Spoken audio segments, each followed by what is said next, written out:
السلام علیکم کیس کے ناولز پر آپ سب کو ویلکم۔ ایک خوبصورت ناول کے ساتھ حاضر ہیں جس کا نام ہے خواب لمحوں کی نوید۔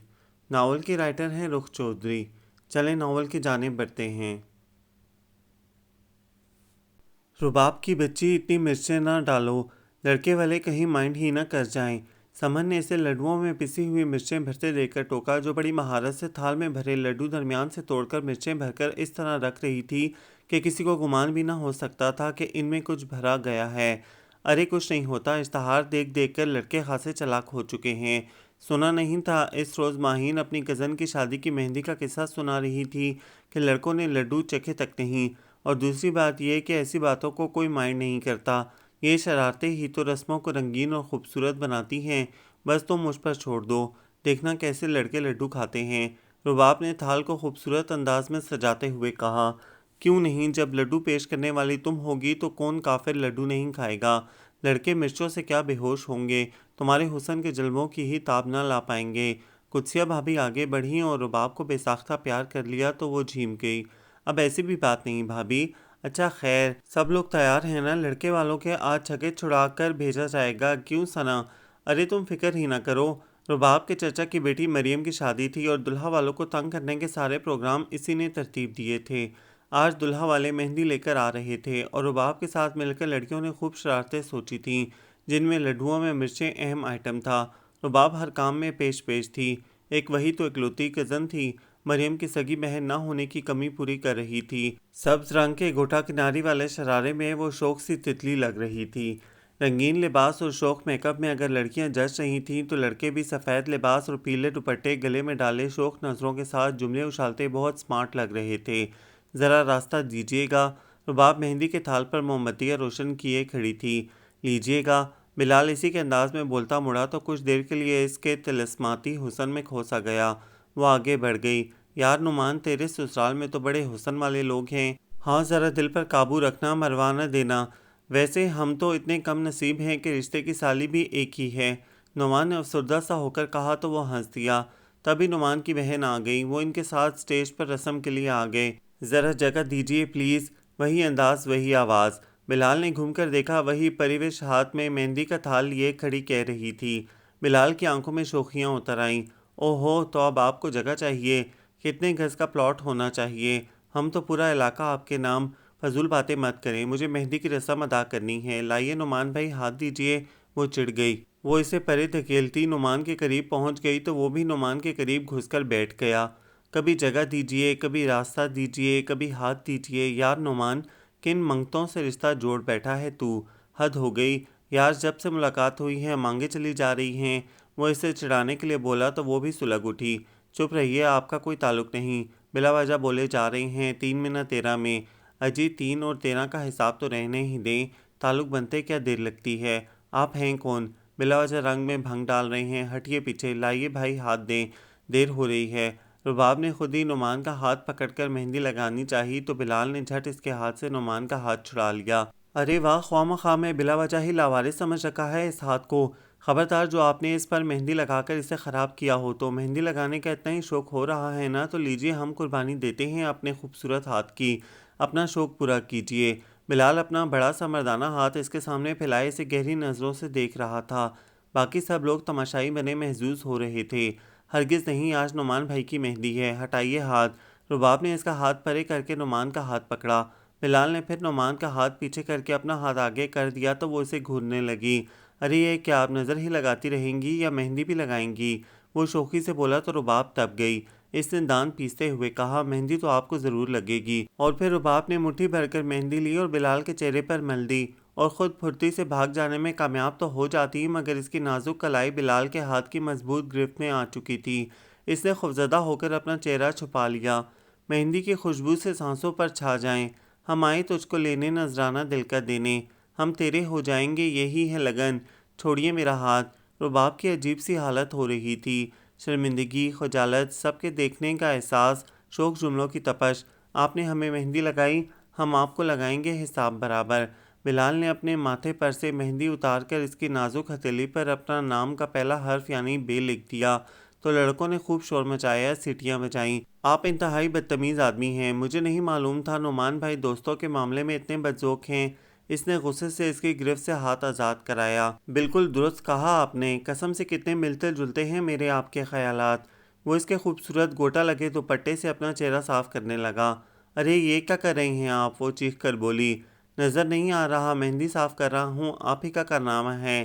Shut up! اس نے زور سے دوپٹہ اس کے ہاتھ سے چھینا تو گوٹے کے 2 پھول بلال کے ہاتھ میں رہ گئے۔ وہ تو غصے سے آگے بڑھ گئی۔ بلال نے مسکرا کر اس کی پشت پر لہراتی لمبی سی چوٹی کو دیکھا اور گوٹے کے پھول اپنی جیب میں محفوظ کر لیے۔ ارے یہ کیا، کیوں مہندی اتار رہی ہو؟ قدسیہ باجی نے اسے ٹوکا۔ نہ جانے کون جنگلی آدمی ہے، نام کو تمیز چھو کر نہیں گزری، بدتمیز آدمی نے اپنا نام میرے ہاتھ پر لکھ دیا ہے۔ اور مہندی تو دیکھیے، اتنی سی دیر میں اتنا رنگ آ گیا۔ رہنے دو بھائی، اتنا کیوں الجھ رہی ہو؟ مہندی اگر اپنا رنگ چھوڑ گئی ہے تو اچھی بات ہے نا، اسی طرح چراغ سے چراغ چلتے ہیں۔ اور نعمان کا یہ دوست تو بہت خوبرو اور سمارٹ ہے۔ اچھا خیر، یہ لڈو تو لے جاؤ، چلو میں ساتھ چلتی ہوں۔ لڈو میں اٹھا لیتی ہوں بھابھی، مگر آپ نے ایک ساتھ 2 لڈو اس جنگلی کے منہ میں ڈالنے ہوں گے۔ اتنی مرچیں ہیں نا ان میں کہ موصوف کو پتہ چل جائے گا۔ اچھا بابا، جیسے تم کہو، آؤ تو۔ بھابھی نے اسے ٹالا۔ یہ لڈو نہ کھانا یارو، پچھتاؤ گے ساری لائف۔ لڈوؤں کے آتے ہی بلال نے بلند آواز میں گایا تو کسی نے لڈو چھوئے بھی نہیں، وہ جل کر رہ گئی۔ بھابھی یہ لڈو کھائیں نہ کھائیں، ہم تو کھائیں گے، لیجیے آپ بھی کھائیں۔ رباب نے بغیر مرچوں والے لڈوؤں میں سے ایک لڈو خود اٹھایا، دوسرا بھابھی کی طرف بڑھایا۔ نعمان کے دوست مطمئن ہو گئے کہ لڈوؤں میں کوئی خطرہ نہیں، آپ اپنے ہاتھ سے کھلائیں گی تو ضرور کھائیں گے، لائیے کھلائیے۔ وہ منہ کھول کر اس کے ساتھ کھڑا تھا اور انتقام کا یہ موقع وہ ہاتھ سے گنوانا نہیں چاہتی تھی۔ اس نے 2 لڈو ایک ساتھ اس کے منہ میں ٹھونس دیے اور وہ جو شرارت سے قطعی لاعلم تھا، اتنی ڈھیر ساری مرچیں کھا کر چکرا کر رہ گیا اور غیر ارادی طور پر ایسے ایسے منہ بنے کہ لڑکیاں ہنستے ہنستے بے حال ہو گئیں۔ ان کا مقصد پورا ہو چکا تھا۔ رباب تو اتنا ہنسی کہ آنکھوں میں آنسو آ گئے اور وہ جلتی زبان سے اسے دیکھے گیا۔ اتنی سی جلن کے عوض اگر اتنی خوبصورت ہنسی کی جلترنگ اندر تک گونج جائے تو سودا مہنگا نہیں۔ لائیے 2 لڈو اور دیجیے۔ وہ اس کے قریب آیا تو وہ منہ بنا کر چلی گئی۔ بلال نعمان کا بہت گہرا دوست تھا، ہر تقریب ہر رسم میں پیش تھا۔ بارات والے روز خوب جچ رہا تھا۔ رباب نے جھلملاتا ہوا سیاہ لباس زیب تن کر رکھا تھا اور خوب چمک رہی تھی۔ بہنوں والی ساری رسمیں اسے ہی ادا کرنی تھیں۔ اس وقت بھی ہال کے استقبالیے پر دونوں طرف لڑکیاں ہار لیے کھڑی تھیں۔ باراتیوں کے پہنانے کے لیے سبھی باری باری آ رہے تھے اور پھر وہی ہوا جس سے وہ ڈر رہی تھی۔ خواتین کے بعد مردوں نے آنا شروع کیا تو بلال سیاہ ڈنر سوٹ میں سب سے آگے تھا۔ رباب کے ہاتھوں میں ہار دیکھ کر وہ شوق ہو گیا، مگر رباب نے اسے دیکھ کر اپنا ٹریک بدلا اور دوسری طرف کھڑی ہو کر دوسرے لوگوں کو ہار پہنانے لگی تو وہ بھی دوسری طرف آ گیا۔ ہم تو ہار آپ ہی سے پہنیں گے، خواہ کچھ ہو جائے۔ تو پھر آپ یوں ہی گردن جھکائے رہیے، میں بھی نہیں پہناؤں گی۔ رباب بھی چڑھ گئی۔ ارے میاں یوں کیوں کھڑے ہو؟ پیچھے ایک لمبی لائن ہے، آگے بڑھو۔ ایک بڑی بی نے ٹھوکا مارا تو وہ سیدھا ہو گیا۔ آنٹی جب تک ہار نہیں پہنایا جائے گا آگے کیسے بڑھوں؟ عجیب سسرال پایا ہے اپنے نعمان میاں نے بھی کہ باراتیوں کو ہار تک نہیں ڈالے جاتے۔ حد ہو گئی آنٹی، کیا آپ کے ہاں سسرال والوں کے ساتھ ایسا ہی کیا جاتا ہے کہ وہ جھکے رہیں اور ان کی گردن میں ہار تک نہ ڈالا جائے؟ وہ رباب کو دیکھتا مسکین صورت بنا کر بولا، اے لو بیٹا، یہ لڑکا باراتی ہے تو ہار کیوں نہیں ڈالا؟ آنٹی کو بڑی حیرت ہوئی۔ انہوں نے رباب کو سرزنش کی جو منہ پھیرے کھڑی تھی۔ دیکھ لیجیے آنٹی ضد لگا کر کھڑی ہیں کہ کسی درخت کو ہار ڈال دوں گی مگر تمہیں نہیں، وہ بھی آئس کریم کے درخت کو۔ تو ہے نا زیادتی؟ ٹھیک ہے میں خوبرو نہیں ہوں۔ ہائے ماں صدقے، ایسی باتیں کیوں کرتے ہو؟ تم تو بالکل ہمایوں سعید کی طرح ہو۔ مجھے تو وہ بہت پسند ہے، ماشاءاللہ اداکاری بھی خوب کرتا ہے۔ خیر آنٹی ہوں تو ان سے زیادہ سمارٹ اور خوبرو، مگر ان کو نظر آئے تب نہ۔ خیر آپ بتائیے نا، ان کے ہاں باراتیوں کے ساتھ ایسا ہی رویہ رکھا جاتا ہے؟ اب دیکھیے سب کو ہار ڈال دیے، مگر لیجیے آنٹی آپ خود پہنا دیجیے ان کو ہار، اگر ایک ہار کے لیے اتنا مرے جا رہے ہیں۔ رباب نے ہار آنٹی کی طرف بڑھایا۔ توبہ توبہ آنٹی، آپ نے دیکھ لیا نا، بدفعلیں نکال رہی ہیں، پرایا بیٹا ہوں، کچھ ہو گیا تو؟ مگر آج کل کی لڑکیاں تو بس آفت کی پرکالہ ہوتی ہیں۔ قسم سے آنٹی، اگر میں آپ کی جگہ آنٹی ہوتا نا تو ان کو حکم دیتا کہ یہ خود ہار پہنائیں، آخر کوئی ہمارے دوست کی سالی، ہم دلہا کے دوست۔ وہ مستقل اسے چڑھانے کے لیے بولے جا رہا تھا۔ رباب نے غصے سے ہار اس کے گلے میں ڈالا اور ہاتھ میں پکڑی کامن پن زور سے اس کے کندھے پر چبو دی تو وہ چلا اٹھا۔ آنٹی جاتے جاتے پلٹیں، آنٹی پھولوں کے ساتھ کانٹے بھی تو ہوتے ہیں نا۔ آنٹی مسکرا کر آگے بڑھ گئیں تو رباب بھی وہاں سے ہٹنے لگی۔ وہ تیز سے چلتا اس کے برابر آ گیا۔ قسم سے بہت ظالم ہیں آپ، ہمارا ظرف دیکھیے، آپ نے ہمیں کانٹے دیے، ہم آپ کو پھول پیش کر رہے ہیں، لیجئے، کیا یاد کریں گی؟ بلال نے اپنے گلے سے ہار اتار کر اس کے گلے میں ڈالا اور آگے بڑھ گیا تو وہ تلملا کر رہ گئی۔ وہ خود لوگوں کو تنگ کرنے اور زج کرنے والوں میں سے تھی اور وہ اسے بنا گیا تھا۔ بدتمیز جنگلی، نہ جانے خود کو کیا سمجھتا ہے، اوور سمارٹ، دیکھ لوں گی میں بھی۔ رباب نے غصے سے ہار اتارا اور توڑ کے فضا میں اچھال دیا۔ جسے بلال نے کیچ کر لیا تو رباب نے ماتھا پیٹ لیا اور اس سے قبل کہ وہ کچھ کہتا وہ اپنے کزن ارسلان کی اوٹ میں چھپ گئی۔ وہ بھی مسکرا کر اسٹیج کی طرف بڑھ گیا۔ نکاح کے تھوڑی دیر بعد رسمیں شروع ہو چکی تھیں۔ اب دودھ پلائی کی رسم پر بھی فریقین میں ٹھنی ہوئی تھی۔ یہ کیا بات ہوئی دلہا بھائی؟ 10,000 کی حیثیت ہی کیا ہے کہ آپ نہیں دے رہے؟ ویسے خاتون 10,000 دودھ کے گلاس کی قیمت ہے کہ بھینس کی قیمت مانگ رہی ہیں؟ چلیے جائیے ہوا کھائیے۔ ارے آؤ بلال، تم ہی نپٹو ان سے۔ ایک گلاس دودھ کی قیمت 10,000؟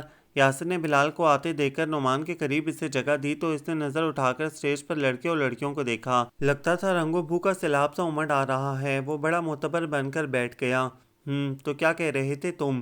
10,000 ایک دودھ کے گلاس کی قیمت؟ 10,000 یعنی کہ صرف 10,000؟ وہ یوں جیسے کوئی معمولی بات ہو، پھر ایک دم اچھلا۔ کیا کہا؟ 10,000؟ توبہ میری توبہ! سب لڑکیاں کان پکڑیں، شاباش، جلدی سے کان پکڑیں، توبہ کریں۔ یہ بدتمیزی، سراسر بدتمیزی ہے بلال بھائی۔ ہم تو 10,000 لیے بغیر ٹلیں گے نہیں۔ لڑکیاں بدمزہ ہوئیں۔ ارے یہ کام ہمارے بس کا نہیں۔ یہ رباب کہاں ہے؟ اسے بلاؤ، 10 کے 20 نکلوا لے گی۔ ارے ہاں بھائی، وہ آپ کی سرغنہ کہاں ہیں؟ ان کو تو خوب پریکٹس ہے مانگنے کی۔ کبھی راستہ دیجئے، کبھی جگہ دیجئے، کبھی نعمان بھائی ہاتھ دے دیجئے۔ بلال منہ بگاڑ کر کچھ اس انداز میں بولا کہ لڑکے کہکا لگا کر ہنس پڑے۔ اس کے انداز پر ہنسی تو لڑکیوں کو بھی آئی مگر دبا گئیں۔ مگر سٹیج کی سیڑھیاں چڑھ کر اوپر آتی رباب سلگ اٹھی۔ لائیے نعمان بھائی، ہمارا نیک دیجئے۔ اس نے بلال کو نظر انداز کر کے نعمان کی طرف ہاتھ پھیلایا۔ بلال نے اس کے ہاتھ پر نظر ڈالی جس پر اس نے اپنا نام مہندی سے لکھ دیا تھا، خوب رنگ لایا تھا۔ دلہا بھائی، آئندہ آپ اپنے ان بھونگے دوستوں کو ساتھ مت لائیے گا۔ رباب نے غصے سے اسے دیکھا۔ ارے ہرگز نہیں لائے گا، نئی شادی پر دوست بھی نہیں لائے گا، کیوں نومی؟ وہ نعمان کی طرف مڑا جو اس نوک جھونک سے محظوظ تو ہو ہی رہا تھا مگر یہ اندیشہ بھی تھا کہ کسی کو کوئی بات ناگوار نہ گزر جائے۔ رباب اس کی بات کو نظر انداز کرتی نعمان اور بلال کے قدموں میں بیٹھ گئی۔ اب جوتا چھپائی کی رسم کرنا تھی۔ بلال چیخا، ارے یہ کیا غضب کر رہی ہیں؟ آپ کی جگہ ہمارے قدموں میں نہیں، دل میں ہے۔ اب اپنی فضولیات بند کیجیے اور نعمان بھائی آپ جوتا اتاریں اور جیب ڈھیلی کریں۔ قطعی نہیں، آپ ذرا میرے یار کے جوتے کو ہاتھ تو لگا کر دیکھیے۔ رباب نے نعمان کا سنہری کھوسا اتارنا چاہا مگر بلال نے مضبوطی سے نعمان کے دونوں ہاتھ پکڑ لیے۔ آپ درمیان سے ہٹ جائیے، ہمیں رسم ادا کرنے دیں، بس ہمیں جوتا چاہیے۔ ارے لڑکی، آپ کے پاؤں میں مرد کا جوتا کیا اچھا لگے گا؟ جی نہیں، لیکن آپ کے سر پر خوب لگے گا، ہٹائیے ہاتھ۔ اور پھر دونوں کی چھینا جھپٹی میں ایک تو کیا نعمان کے دونوں جوتے لڑکیوں کے ہاتھ لگ گئے تو لڑکیوں نے اس کامیابی پر خوب شور مچایا۔ توبہ توبہ نعمان، تم کس خاندان میں پھنس گئے ہو جن کے پاس اپنے جوتے بھی نہیں، دوسروں کے چرا کر پہنتے ہیں؟ بھائی میں تو اس لڑکی سے شادی کروں گا جس کے ابا کی جوتوں کی فیکٹری ہو۔ ایک سر اور جوتوں کی فیکٹری، لیکن ٹھیک ہے بندہ ڈھیٹ ہو تو جوتوں کی فیکٹری بھی کم ہے۔ بس لڑکیوں، دلہا بھائی کے جوتے ہاتھ لگے ہیں، چلو بولی لگاؤ۔ رباب نے دونوں کھوسے اتار کر اپنی گود میں رکھ لی اور آواز لگائی۔ لڑکیاں بڑھ چڑھ کر بولی لگا رہی تھیں۔ باپ رے باپ، یار نعمان، تم سے زیادہ تو تمہارے جوتے قیمتی ہیں۔ قسم سے بڑا ہی لالچی سسرال پایا ہے تم نے۔ 10,000 اتنے مہنگے جوتے؟ محترمہ اپنے پاس رکھیے، ہم 10,000 میں 10 جوڑے جوتوں کے لے آئیں گے۔ توبہ ہے، یہ لڑکی تو جان کو آ گئی ہے۔ بلال کا نشانہ رباب ہی تھی۔ وہ اسے ہی چڑھانے کے لیے جملوں کے تیر اچھال رہا تھا۔ آپ چپ رہیے، نہ اوقات نہ حیثیت، بلا وجہ ہی بولے جا رہے ہیں۔ آپ سے تو نہیں مانگے۔ چلیے نعمان بھائی، اجی آپ مانگ کر تو دیکھیے، جان بھی ہتھیلی پر رکھ دیں گے۔ بلال نے اس کی طرف جھک کر رومانٹک لہجے میں کہا تو سارے لڑکے ہو ہو کرنے لگے۔ مجھے بیکار چیزیں جمع کرنے کا کوئی شوق نہیں۔ نعمان بھائی، آپ کیوں منہ میں لونگ دبائے بیٹھے ہیں؟ کچھ تو بولیے، چپ چاپ فضول باتیں سن رہے ہیں۔ ہاں بھائی بلال، بہت ہو گئی، دے دو 10,000، اور کچھ نہیں تو 2-4 دن کا خرچہ ہی چل جائے گا۔ یہ کوئی بلال جیسا بولا۔ لیجیے، مینڈک بھی ٹرانے لگیں۔ دلہا بھائی جیب ڈھیلی کیجیے ورنہ آج یہیں گزر جائے گی آپ کی سہاگ رات۔ صبا نے کہا تو بلال کے ہاتھ میں نعمان کا جوتا آ چکا تھا۔ اچھل کود میں رباب کو معلوم ہی نہیں ہوا کہ جوتا اس کی گود سے پھسل کر بلال کے ہاتھوں میں جا چکا ہے۔ وہ کھڑا ہو گیا۔ سنو سنو نعمان کی غریب غربا سالیو، سنو، مجھے افسوس کے ساتھ اعلان کرنا پڑ رہا ہے کہ آپ نے جس جوتے کی قیمت 10,000 لگا کر رقم بٹورنے کا پروگرام بنایا تھا وہ فلاپ ہو چکا ہے۔ کیونکہ جوتا خود چل کر ہمارے قدموں میں آ گیا ہے، یہ دیکھیے۔ بلال نے دونوں خود سے سب کو دکھائے تو رباب سر پکڑ کر رہ گئی۔ رباب یہ کیا کیا تم نے؟ ہم تو ہار گئے، یہ سب تمہاری وجہ سے ہوا ہے۔ سب لڑکیاں رباب سے خفا ہو گئیں۔ میری وجہ سے ہرگز نہیں ہوا۔ اب دلہا کے دوست ہی ماہر چور ڈاکو ہوں تو کیا کیجیے۔ رباب نے بھی اسے چور کہہ کر دل کی بھڑاس نکالی۔ محترمہ، اسے چوری نہیں کہتے، ذہانت کہتے ہیں۔ دیکھیے آپ نے ہماری ذہانت، کس طرح ذہانت سے ہم نے اپنی چیز آپ کے قبضے سے آزاد کرا لی۔ داد دیجیے ہماری ذہانت اور ٹائمنگ کو۔ وہ اس پر جھکا شوخی سے اپنی ذہانت کی داد طلب کر رہا تھا۔ رباب کو غصہ آ گیا۔ وہ جانے لگی تو بلال نے اس کی نازک کلائی اپنی مضبوط گرفت میں جکڑ لی۔ ارے رے، اتنا غصہ، اتنی ناراضی، ہمیں آپ کی ہار بھی گوارا نہیں۔ اور پھر جس نیک کے لیے آپ نے اتنی فائٹ کی وہ تو لیتی جائیے۔ گو کہ جوتا ہم نے ذہانت سے حاصل کر لیا تھا، مگر نیک آپ کا حق ہے۔ یہ لیجیے، 10 سے زیادہ ہی ہوں گے۔ بلال نے جیب سے ہزار کے کئی نوٹ نکال کر رباب کی طرف بڑھائے تو رباب کھول اٹھی۔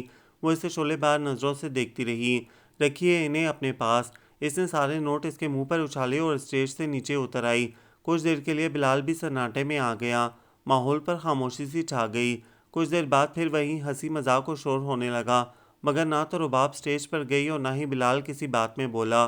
دوسرے یار دوست خوب شوخیاں کرتے رہے، مگر بلال کی نظریں سارا وقت رباب کو ڈھونڈتی رہیں۔ وہ نظر نہیں آئی تو کھانے کے وقت وہ ذرا سا کھانا نکال چپ چاپ ایک کونے میں کھڑی تھی۔ اس وقت کسی سے بات کرنے کو اس کا دل نہیں چاہ رہا تھا۔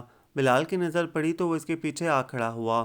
اف توبہ، اتنی ناراضی! دیکھیے مس، گیم از گیم۔ ایسی باتوں کو دل پر نہیں لیا کرتے۔ یہ شوخیاں، یہ باتوں کی دھنک زندگی کو خوبصورت بناتی ہیں۔ اگر اسی طرح چھوٹی چھوٹی باتوں پر آپ خفا ہونے لگیں تو زندگی کس طرح گزرے گی؟ وہ سرگوشی میں کہہ رہا تھا۔ وہ سلگ اٹھی۔ یہ میری زندگی ہے، آپ کون ہوتے ہیں مجھے مشورے دینے والے؟ مجھے اچھی طرح معلوم ہے کہ کون سی باتیں زندگی کو خوبصورت بناتی ہیں۔ واقعی آپ کو پتہ ہے؟ تو پھر ہمیں بھی تو بتائیے کہ کون سی باتیں زندگی کو خوبصورت بناتی ہیں۔ قسم سے ہمیں تو کچھ بھی معلوم نہیں۔ وہ بچوں کے انداز میں بولا تو وہ آگے بڑھ گئی۔ ویسے کیا آپ کو خواب میں نظر آ گیا تھا کہ میں بلیک کلر کی ڈریسنگ کر رہا ہوں، لہٰذا آپ بھی؟ دیکھا آپ نے، اسی کو کہتے ہیں دل سے دل کو راہ ہونا۔ وہ اس کے مقابل کھڑا شوخی سے اسے دیکھ رہا تھا۔ جی نہیں، میں اسے انتہائی ناخوشگوار اتفاق سمجھتی ہوں۔ زیادہ اطرانے یا خوش فہمی میں مبتلا ہونے کی ضرورت نہیں۔ اف، اتنی ناراضی! اتنی سی بات پر چلیے ہم اپنے سارے الفاظ واپس لے لیتے ہیں۔ اب تو دوستی کر لیں۔ بلال نے باقاعدہ ہاتھ آگے بڑھایا تو وہ پھٹ پڑی۔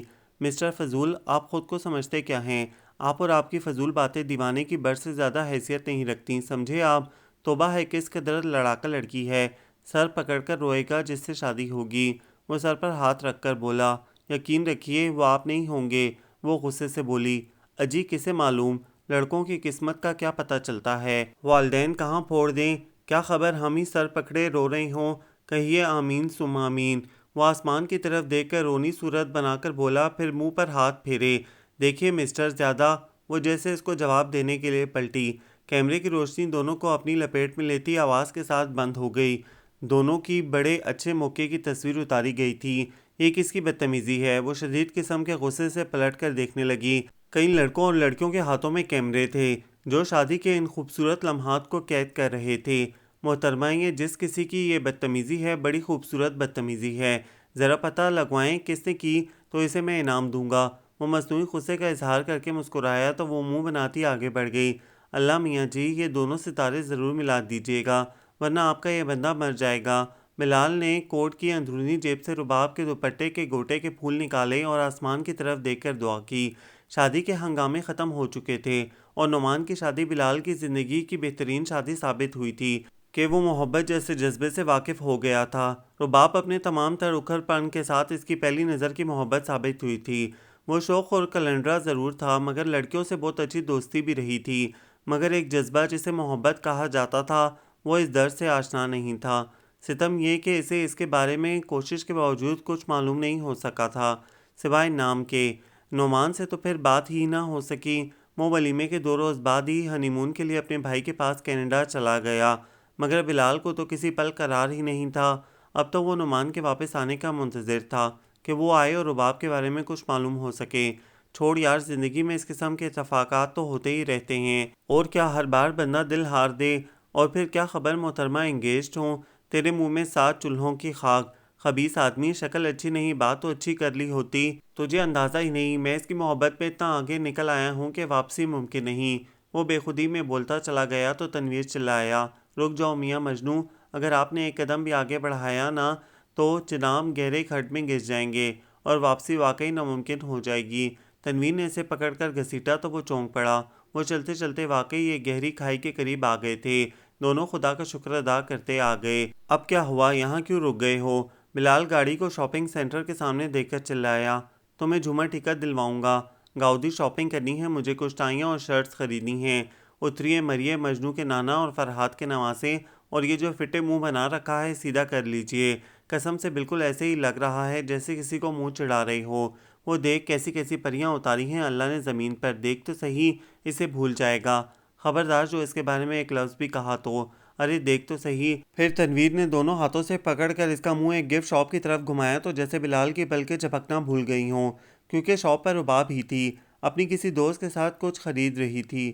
سفید شلوار اور پرنٹڈ شرٹ، دوپٹے میں میک اپ سے آری چہرے پر کتنی معصومیت اور حسن تھا۔ وہ خوشی کے عجیب سے احساس کے ساتھ دیکھے گیا۔ ارے تنویر، تنویر دیکھا، اگر جذبے صادق ہوں تو منزل خود چل کر سامنے آ جاتی ہے۔ وہ رباب ہی ہے۔ وہ خوشی سے بے حال ہو رہا تھا۔ کیوں پٹنے اور پٹوانے کا ارادہ ہے، کوئی اور ہوگی، وہ یہاں کہاں؟ تنویر، اس عرصے میں نے اسے اتنا سوچا ہے کہ آنکھیں بند کر کے بھی اسے پہچان لوں گا۔ تجھے یقین نہیں آ رہا نا، تو ابھی دیکھ لیتے ہیں۔ وہ اسے کھینچتے ہوئے بولا، رہنے دے، اس نے گھاس نہ ڈالی تو بلا وجہ شرمندہ ہوگا میرے اور اس لڑکی کے سامنے۔ ہاں، وہ مجھے گھاس نہیں ڈالے گی، اس لیے کہ اسے معلوم ہے کہ میں گھاس نہیں کھاتا۔ اچھا چلو دیکھتے ہیں، یوں بھی تمہاری اصل خوراک اس کے پیروں میں ہے، ویسے ہیل خاصی ہے، سوچ لو۔ تنویر نے اسے چھیڑا مگر بلال نے ایک نہ سنی۔ بھائی، اس بکے کی کیا قیمت ہوگی؟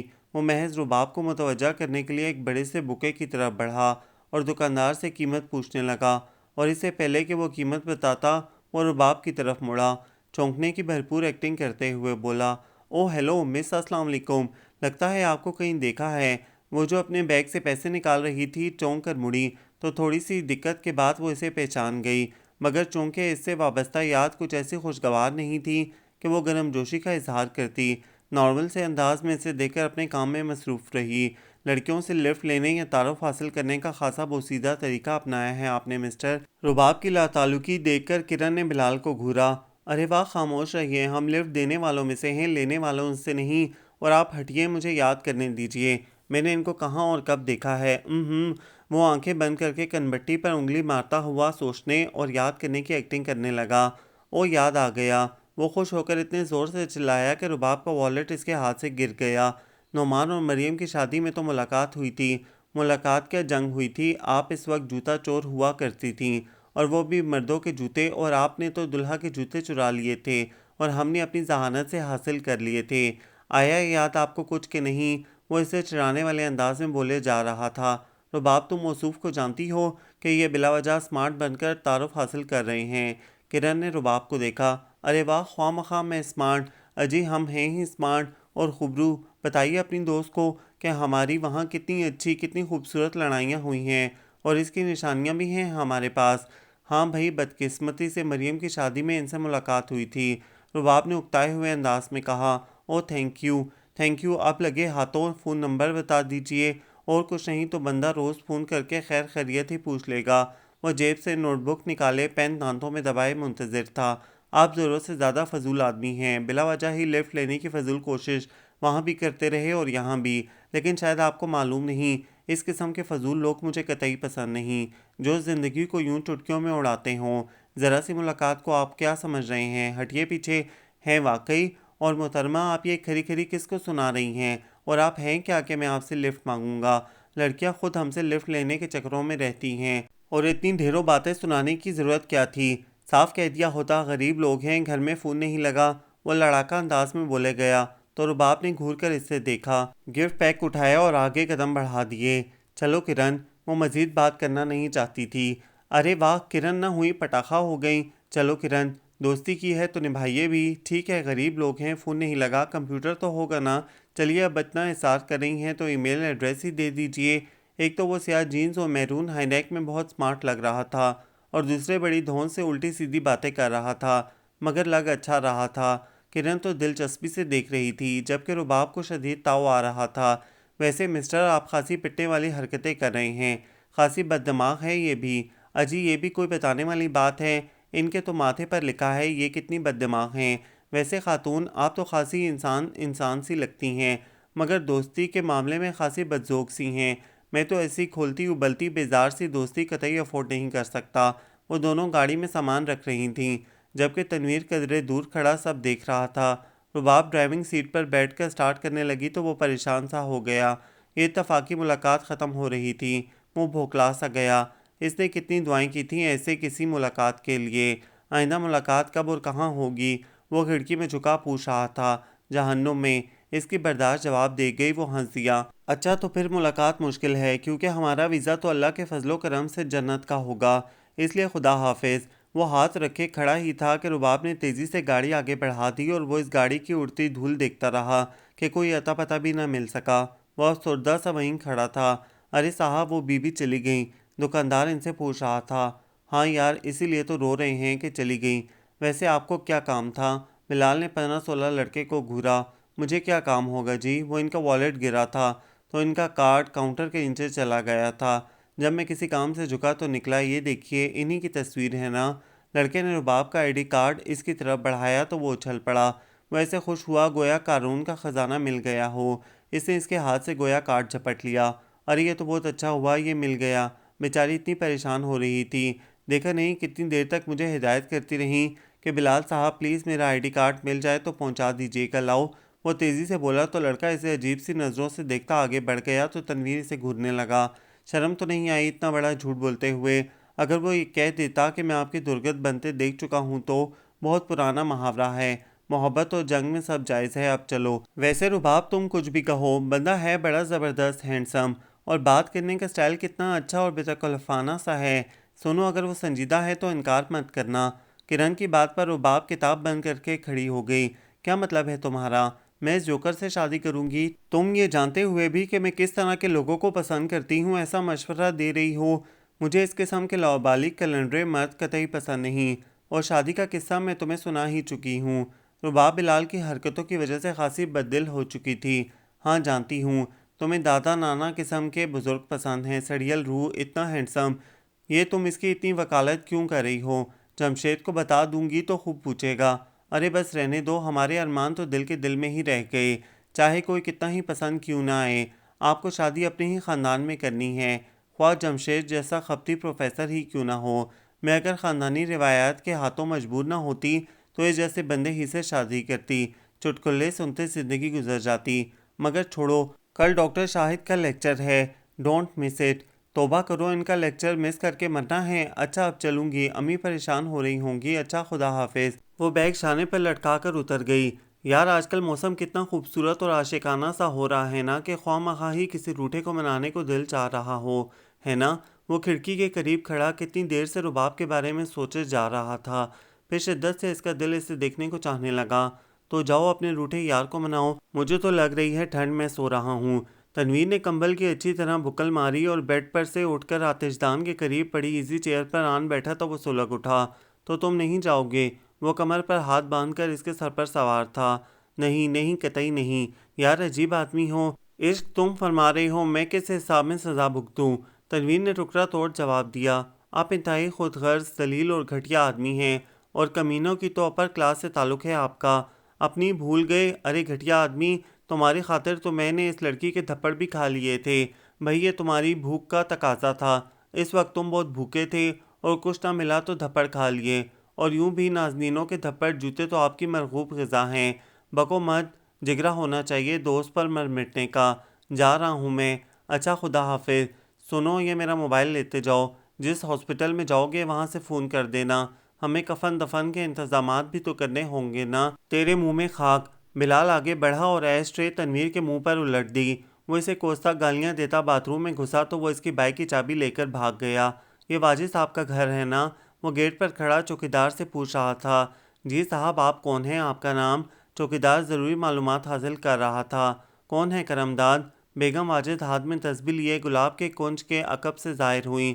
السلام علیکم آنٹی، میرا نام بلال ہے، کیا یہ مریم بھابھی مسز نعمان کے چچا کا گھر ہے؟ وہ جس نے ID کارڈ پر سب کچھ پڑھ لیا تھا اب کھڑا پوچھ رہا تھا۔ وعلیکم السلام بیٹا، جیتے رہو۔ آؤ، یہ مریم کے چچا ہی کا گھر ہے، آؤ اندر آ جاؤ۔ ان کے کہنے پر وہ اندر چلا آیا۔ لان کی خوبصورتی ہی سے اندازہ ہو رہا تھا کہ لوگ بڑے بازوق اور نفیس ہیں۔ آنٹی کے ہر سوال کا جواب دیتے ہوئے وہ کنکھیوں سے اسی ستم گھر کو تلاش کرتا رہا، مگر وہ جانے کہاں تھی۔ ویسے آنٹی آپ نعمان کی شادی میں نظر نہیں آئیں؟ وہ اپنے قیام کو اس کے آنے تک طویل سے طویل بناتے ہوئے بات سے بات نکال رہا تھا۔ ارے بیٹا، یہ جوڑوں کا درد مجھے ہلنے دے تب نہ، بس رباب ہی اپنے بابا کے ساتھ شادی میں شرکت کر سکی تھی۔ ویسے جب تم آئے نا تو مجھے لگا جیسے میں نے تمہیں کہیں دیکھا ہے۔ اب یاد آیا تم شادی کی تصویروں میں بہت نمایاں ہو، اسی لیے۔ اچھا آنٹی، تو کیا شادی کی تصویریں آ گئیں؟ اگر ہو سکے تو مجھے دکھا دیجیے، کیونکہ نعمان سے پھر ملاقات ہوئی نہیں کہ تصویریں دیکھتے۔ وہ بہت ایکسائٹڈ ہو گیا۔ ہاں بیٹا، کیوں نہیں۔ فضل جاؤ بیٹا، رباب باجی سے کہو مریم باجی کی شادی کی تصویریں دے دیں۔ کیا مشکل ہے، کہاں کھو گیا یہ ID کارڈ؟ اب فارم فل کرنا ہوگا، یا اللہ کہاں تلاش کروں کارڈ۔ اس نے کمرہ چھان مارا تھا، مگر ID کہیں ہوتا تو ملتا۔ وہ باجی آپ سے تصویروں کا کہا تھا۔ اوپر سے فضل کا تصویروں کا مطالبہ وہ کھول گئی۔ اوہ صبر کرو، دیتی ہوں۔ اب کون آ گیا ہے، کس کو دکھانی ہے؟ ایک تو امی ہر آنے جانے والے کو نہ جانے کیوں تصویریں دکھاتی رہتی ہیں۔ کہاں گئیں اب تصویریں؟ ایک تو نہ جانے کون جن گھس آیا ہے کہ کوئی چیز ٹھکانے پر نہیں مل رہی۔ یہ رہیں، یہ لو۔ وہ پریشان بھی تھی، اکتائی ہوئی بھی۔ البم اسے دے کر خود پھر تلاش میں لگ گئی، اور باہر بلال بڑی بے چینی سے منتظر تھا۔ ادھر فضل تصویریں لے کر آیا، ادھر بیگم واجد کا فون آ گیا۔ اوکے بیٹا، تب تک تم تصویریں دیکھو، میں فون سن کر آتی ہوں۔ وہ اٹھ کر چلی گئیں تو وہ بڑی دلچسپی اور بے قراری سے تصویریں دیکھنے لگا۔ ساری رسموں کی بڑی رنگین اور خوبصورت تصویریں تھیں۔ ولیمے میں وہ ابو کی طبیعت کی وجہ سے شریک نہیں ہو سکا تھا۔ ہر تصویر میں رباب نمایاں تھی۔ خود اس کی اپنی تصویریں بہت اچھی تھیں۔ پھر اس کی نظر اس تصویر پر ٹھہر گئی جو کسی نے شرارت سے ان دونوں کی اتار لی تھی۔ اس میں دونوں بہت خوبصورت اور سمارٹ لگ رہے تھے۔ اس نے دائیں بائیں دیکھا اور تصویر اڑا لی۔ امی آپ کو پتہ ہے کہ وہ جو ID شناختی کارڈ کا پوچھنے آئی تھی، بلال کو دیکھ کر حیرت اور غصہ اتنی شدت سے حاوی ہوا کہ وہ سارے مینرز بھول گئی۔ آپ یہاں آئے کیسے؟ وہ چلائی تو وہ اسے دیکھ کر کھل اٹھا۔ بائک سے۔ اس نے فطری شوخی سے بائک کی چابی اچھال کر کیچ کی۔ یوں تو اللہ کے فضل سے میرے پاس دو گاڑیاں ہیں، مگر لڑکیاں کہتی ہیں کہ آپ بائک چلاتے ہوئے بہت سمارٹ لگتے ہیں، بالکل ہمایوں سعید کی طرح۔ یوں بھی میری شکل اور سٹائل ہمایوں سعید۔ شٹ اپ، آپ اپنے اونچے ہتھ کنڈوں سے باز آ جائیے۔ میں آپ کو نعمان بھائی سے تعلق کو کسی بھی انداز میں استعمال کرنے کی اجازت نہیں دوں گی۔ وہ دھاڑی۔ جی ہاں، جیسے میں تو ہاتھ باندھے آپ سے اجازت کی بھیک مانگ رہا ہوں نا۔ ارے آپ ہیں کن ہواؤں میں، خود کو سمجھتی کیا ہے ڈیمی مور؟ منہ نہ متھا جن پاڑو لتھا۔ شکل دیکھی ہے کبھی آئینے میں؟ وہ غصے میں آیا تو بے تکان بولے چلا گیا۔ وہ اس کے انداز سے مروب تو ہوئی مگر اہمیت نہیں دی۔ کیا کہا آپ؟ میرے ہی گھر میں کھڑے ہو کر مجھے برا بھلا کہہ رہے ہیں، مجھ پر چلا رہے ہیں؟ وہ غصے میں پاگل ہو گئی۔ اجی ہم میں صلاحیتیں ہی بے شمار ہیں، ہم آپ کے گھر میں کھڑے ہو کر ہی نہیں بیٹھ کر بھی ڈانٹ سکتے ہیں۔ یہ چائے ٹھنڈی ہو چکی ہے، جائیے اور گرم چائے لے آئیے۔ آپ ابھی اور اسی وقت میرے گھر سے نکل جائیے، ورنہ بہت برا ہوگا۔ وہ کانپ رہی تھی۔ اس وقت بیگم واجد آ گئی۔ ارے بلال بیٹا بیٹھو، کھڑے کیوں ہو گئے؟ رات کا کھانا کھا کر جانا، تم ہمارے داماد کے دوست ہو، ایسے کیسے جا سکتے ہو؟ ارے نہیں آنٹی، آپ کی ملازمہ تو گھر سے نکل جانے کا حکم دے رہی ہے۔ میں بھی سوچ رہا تھا آپ کتنی مینریبل خاتون ہیں، مگر ملازم تو بالکل ہی پیدل ہیں۔ وہ جلدی پر پھر تیل ڈال گیا۔ ملازم؟ ارے بیٹا یہ میری سب سے پیاری بیٹی ہے، اور میری بیٹی ہاؤس جاب کر رہی ہے، ڈاکٹر ہے میری گڑیا۔ مسز واجد ممتا بھری نظروں سے رباب کو دیکھنے لگیں۔ اسے امی کا یوں تعارف کرانا بالکل بھی اچھا نہیں لگا تھا، مگر ان کی خوشی کی خاطر وہ چپ ہو رہی۔ مگر بلال کو یہ جان کر کہ وہ ڈاکٹر ہے ایک عجیب سے خوشگوار حیرت ہوئی تھی۔ جی آنٹی، کیا کہا؟ یہ ڈاکٹر ہیں؟ بالکل نہیں لگتی۔ ہاں بہت چھوٹی لگتی ہے۔ ماں نے پیار سے بیٹی کو دیکھا، جس کو خود کو موضوع بنا دیکھ کر خوشی نہیں غصہ آ رہا تھا۔ وہ ان کی بات کے جواب میں برجستہ بولا جیسے رباب نہیں سنا۔ جی بہت زیادہ ہی چھوٹی لگتی ہیں عقل کے اعتبار سے۔ ڈاکٹر صاحبہ آپ بیٹھیے نا۔ اس نے اپنی کرسی پیش کی، مگر اس نے اسے نظر انداز کر دیا۔ ماں کی طرف متوجہ ہو گئی۔ امی آپ نے میرا ID کارڈ کہیں دیکھا ہے؟ وہ بہت پریشان تھی۔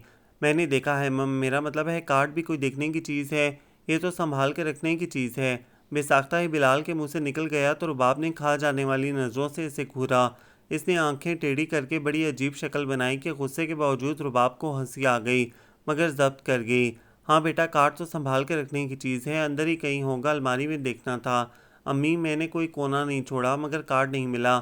آپ تو احمق ہیں، کارڈ بھلا کونوں میں پائے جاتے ہیں، کسی جیب میں۔ میرا مطلب ہے سوری۔ اس کی بات پر رباب نے گھورا تو اس نے بچوں کی طرح دونوں کان پکڑ لیے۔ وہ پاؤں پٹک کر رہ گئی۔ بیٹا جاؤ، اچھی طرح تلاش کرو، کہاں جا سکتا ہے؟ فضل، چائے تازہ بنا کر لاؤ، ٹھنڈی ہو گئی۔ امی، میں نے بتایا نا کہ آئی ڈی کارڈ گھر پر ہے ہی نہیں، سارا کمرہ چھان مارا ہے میں نے، کوئی فوٹو اسٹیٹ بھی نہیں پڑی ہوئی، اور مجھے فارم فل کرنا ہے، اس کی فوٹو کاپی چاہیے، کیا کروں؟ وہ آئی ڈی کارڈ کے لیے بری طرح پریشان ہو رہی تھی، اور وہ جیب پر ہاتھ رکھے مسکرا رہا تھا جس میں ابھی اس کا کارڈ موجود تھا۔ پھر کچھ دیر میں وہ کھڑا ہو گیا۔ فقیروں کی دعا لیجئے، کارڈ مل جائے گا۔ اچھا، اجازت دیجئے۔ وہ اٹھتے ہوئے دھیرے سے بولا تو بیگم واجد بھی کھڑی ہو گئیں۔ اچھا، آتے جاتے رہنا، اس کو اپنا ہی گھر سمجھنا۔ سن لیا نا آپ نے؟ ارے آنٹی، آپ تشریف رکھیے، میں آؤں گا، آتا جاتا رہوں گا، اپنی امی کو بھی لاؤں گا، یقیناً آپ ان سے مل کر بہت خوش ہوں گی، اور میں تو آپ کا بیٹا ہوں گا، خدا حافظ۔ اپنی باتوں کے جواب میں رباب کے بدلتے رنگ دکھتا جا رہا تھا، وہ بھی اسے چڑھانے والی ہر بات اور حرکت کر رہا تھا۔ بہت ہی برا ہے یار تو، اگر اسے آئی ڈی کارڈ کی اتنی ہی ضرورت تھی تو کیوں نہیں دیا؟ کہیں اس کا کوئی نقصان نہ ہو جائے۔ تنویر نے کارڈ نہ دینے پر اس کی کلاس لے ڈالی تو اسے بھی افسوس ہونے لگا۔ ہاں یار، پریشان تو وہ تھی، مگر میں محبت میں خود غرض بن گیا، اور پھر اگر کارڈ دے آتا تو ایک اور ملاقات کا چانس مس ہو جاتا۔ اگر آپ کی یہی حرکتیں رہی نا تو رباب سے شادی کا چانس بھی مس ہو سکتا ہے۔ تیرے منہ میں خاک، ہر وقت بدفعل منہ سے نکالتا رہتا ہے۔ بلال کو غصہ آ گیا، اس نے ٹھنڈے پڑے آتش دان سے دونوں ہاتھوں میں راکھ بھر تنویر کی طرف اچھالی، مگر وہ موقع پر ہی نیچے بیٹھ گیا تو اسی وقت دروازے سے اندر آتے بلال کے والد ابرار صاحب پر ساری راکھ پڑی تو وہ لمحوں میں بھوت نظر آنے لگے۔ تنویر تو اسے چڑھاتا موقع سے فرار ہو گیا، اور بلال صاحب کی ڈھیر ساری ڈانٹ اس کے حصے میں آئی۔ بدتمیز، ناخلف، نہ جانے تم لوگ کب سدھرو گے، تمہاری عمر کے لڑکے دو دو بچوں کے باپ بنے ہوئے ہیں۔ وہ اسے مسلسل ڈانٹ رہے تھے۔ وہ تولیے لیے راکھ جھاڑ رہا تھا، ان کے تیل لگے بالوں میں سفید راکھ عجیب سی لگ رہی تھی۔ ان کی بات کے جواب میں وہ دھیرے سے منمنایا، تو ابو، اس میں میرا کیا قصور ہے؟ آپ نے میری شادی ہی نہیں کی تو دو دو بچے؟ شٹ اپ، 1 سال ہو گیا ہے تمہیں تعلیم ختم کیے، مگر نہ کوئی ڈھنگ کی جاب کرتے ہو اور نہ بزنس میں میرا ہاتھ بٹاتے ہو۔ اور یہ باتھ روم کا دروازہ کیوں نہیں کھل رہا؟ ابو، یہ باتھ روم کا دروازہ نہیں، الماری کا دروازہ کھول رہے ہیں آپ، جو لاکڈ ہے۔ وہ غصے میں الماری کا دروازہ کھولنے میں اپنا زور آزما رہے تھے۔ اچھا، زیادہ شوق ہونے کی ضرورت نہیں، آئندہ یہاں الماری کے بجائے باتھ روم ہونا چاہیے۔ جی جی، ایسا ہی ہوگا سر، مجھے کہاں ہونا چاہیے آئندہ؟ وہ فرمانبرداری سے پوچھ رہا تھا۔ الماری میں۔ وہ خفا ہوتے دروازے کی جانب بڑھے، راکھ کے ذرے آنکھوں میں چبھ رہے تھے، کچھ نظر نہیں آ رہا تھا ان کو، اور قبل اس کے کہ وہ دروازہ کھولتے جیسے ہی انہوں نے ہینڈل پکڑا کسی نے باہر سے دروازہ دھکیل دیا اور وہ آنے والے سے ٹکرا کر گرتے گرتے بچے۔ بلال جلدی سے آگے بڑھا۔ ابو، اب تو میرا قصور نہیں تھا نا؟ نہیں، تمہارے باپ کا قصور تھا نا ہنچار، ہٹو پیچھے۔ ابو خفا سے چلے گئے اور وہ سر تھام کر رہ گیا۔ کچھ تو دل بے قرار ملاقات کے بہانے ڈھونڈتا اور کچھ تنویر نے بہت ذلیل کیا تھا۔ سب سے بڑھ کر اسے یہی خیال تھا کہ کہیں اس کی اس حرکت سے اس کا کوئی نقصان نہ ہو جائے۔ اسے کوئی فارم فل کرنا تھا، اسی لیے وہ اب اس کے سامنے کھڑا چابیاں انگلی پر گھما رہا تھا۔ وہ اسے لون ہی میں مل گئی تھی۔ او نو، آپ پھر آ گئے! وہ اسے دیکھ کر چلائی تو وہ مسکراتا ہوا آگے بڑھا اور کرسی پر بیٹھ گیا۔ پھر سے کیا مراد ہے؟ اب تو آنا جانا لگا رہے گا۔ آئیے تشریف رکھیے، امی گھر پر نہیں ہیں، رباب نے دان پیس کر کہا۔ تو نہ ہو امی، گھر پر ان سے ملنے کون آیا ہے؟ وہ مزے سے چنگم چبا رہا تھا، دوسری کرسی پر ٹانگیں جمائے، نیلی جینز اور نیلی ہی ٹی شرٹ میں سمارٹ لگ رہا تھا، مگر رباب کو زہر لگ رہا تھا۔ تو پھر آپ دیواروں سے ملنے آئے ہیں؟ وہ لفظ چبا چبا کر بولی تو وہ ہنس دیا۔ دیکھ لیجئے، ہم تو آپ کو نہیں کہہ رہے، آپ خود ہی خود کو دیوار کہہ رہی ہیں۔ آپ بے حد فضول آدمی ہیں۔ وہ جتنی غصے میں تھی اس کا تقاضا تو یہ تھا کہ اسے چوکیدار سے کہہ کر دھکے دے کر گھر سے باہر نکلوا دیتی، مگر مریم اور نعمان کی وجہ سے وہ کچھ بھی نہیں کر پائی۔ خدا سے ڈریے محترمہ، اور جو یہ فضول آدمی نصیب میں لکھ دیا گیا ہے تو کیا کریں؟ اللہ نہ کرے کہ ایسا ہو، مجھے آپ جیسے خوش فہم اور فضول آدمی کے ساتھ ایک دن بھی گزارنا پڑے۔ رباب نے کچھ اتنی سختی سے کہا کہ ایک پل کے لیے وہ سنسا ہو گیا۔ ایک سرد سی لہر رگوں کو منجمد کر گئی۔ وہ چپ سا ہو گیا، پھر نہ جانے کہاں سے امید کی کرن ابھری کہ وہ کھل اٹھا۔ توبہ توبہ، کیسی لڑکی ہو، ایسی بدفعل نہیں نکالتے منہ سے۔ اچھا چلیے، لڑائی چھوڑیں، یہ بتائیں کہ دل کے علاوہ آپ کی کوئی چیز گم تو نہیں ہوئی؟ آپ ایسے نظر تو نہیں آتے جیسی باتیں کرتے ہیں، میں آپ کو سچ بتا رہی ہوں، اگر مریم اور نعمان بھائی کا خیال نہ ہوتا تو اس وقت آپ گیٹ سے باہر کھڑے ہوتے، وہ کہاں تک برداشت کرتی؟ محترمہ، لگتا ہے میری جولی طبیعت نے آپ کو خوش فہمی میں مبتلا کر دیا ہے۔ آپ خود کو سمجھتی کیا ہیں؟ انتہائی عام سی قبول صورت لڑکی ہیں۔ میرے خیال میں تو آپ کو ڈاکٹر کے بجائے دماغی مریض ہونا چاہیے تھا۔ یہ لیجئے، سنبھالیے، میں آپ کو یہ کارڈ دینے کے لیے آیا تھا، لیجئے۔ وہ کارڈ اس کی طرف بڑھا رہا تھا۔ کارڈ دیکھ کر خوشی اور حیرت سے اس کی آنکھیں پھیل گئیں۔ وہ چلائی، واٹ؟ یعنی میرا آئی ڈی کارڈ آپ تک کیسے پہنچا؟ بائی ایئر پہنچا؟ ظاہر ہے کسی نہ کسی طریقے سے پہنچا ہے نا۔ اس روز آپ کا جب والیٹ گر گیا تھا تو ساری چیزیں اور کاغذات گر گئے تھے، اور یہ کارڈ دکان کے کاؤنٹر کے نیچے چلا گیا تھا۔ آپ کے جانے کے بعد اس نے مجھے ایک کارڈ دے دیا کہ بھائی آپ ہی شریف آدمی لگتے ہیں، یہ کارڈ محترمہ تک پہنچا دیجئے، اور خدا کا شکر ادا کیجئے کہ یہ کارڈ مجھ جیسے قابل، شریف اور خوبرو بندے کے ہاتھ لگا تو آج چھین رہی ہیں۔ کسی ایرے غیرے کے ہاتھ لگ گیا ہوتا نا تو پتہ چل جاتا، آج روتے دھوتے نیا بنوا رہی ہوتی۔ احسان فراموش۔ اس نے کارڈ آگے کیا تو اس نے چھیننے والے انداز میں جھپٹا تو اس کے تیز ناخن بلال کے ہاتھ پر زور سے لگے کہ وہ چیخ پڑا۔ زخمی کرنا تو کوئی آپ سے سیکھے۔ اس نے گہری نظروں سے اسے دیکھا کہ اپنا کارڈ لے کر وہ بہت زیادہ خوش ہو رہی تھی۔ اب احسان مانتے ہوئے یا شکریہ کہتے ہوئے زبان دکھ رہی ہوگی نا؟ کس بات کا شکریہ؟ آپ نے میرا کارڈ کیوں رکھا؟ اسی وقت بیگم مسز واجد آ گئیں۔ اسے دیکھ کر خوش ہو گئیں تو اس نے بھی رباب کو جلانے کے لیے اس کے کارڈ کا گم ہونے پھر ڈرامائی انداز میں ملنے کی کہانی خوب نمک مرچ کے ساتھ سنائی تو وہ بہت زیادہ متاثر اور ممنوع ہو گئیں۔ ارے آنٹی، آپ اتنا شکریہ کیوں ادا کر رہی ہیں؟ وزرداری آپ میں پائی جاتی ہے۔ آج کل کے لوگوں کو کتنا ہی بڑا احسان کر دو، نہ احسان مندی، نہ مروت، نہ شکریہ۔ وہ اسے سناتے ہوئے کھڑا ہو گیا اور آنٹی کی دعائیں لے کر لوٹ آیا۔ بلال خود بھی بہت اچھا لڑکا تھا، اور کچھ نعمان نے اس کی فیملی اور اس کی اتنی تعریف کی کہ مسز واجد اسے رباب کے لیے پسند کرنے لگیں۔ بلال کے گھر والوں سے دوستی بھی ہو گئی۔ رباب کی ساری فیملی بلال کو پسند کرتی تھی، مگر رباب کو وہ قطعی پسند نہیں آیا تھا۔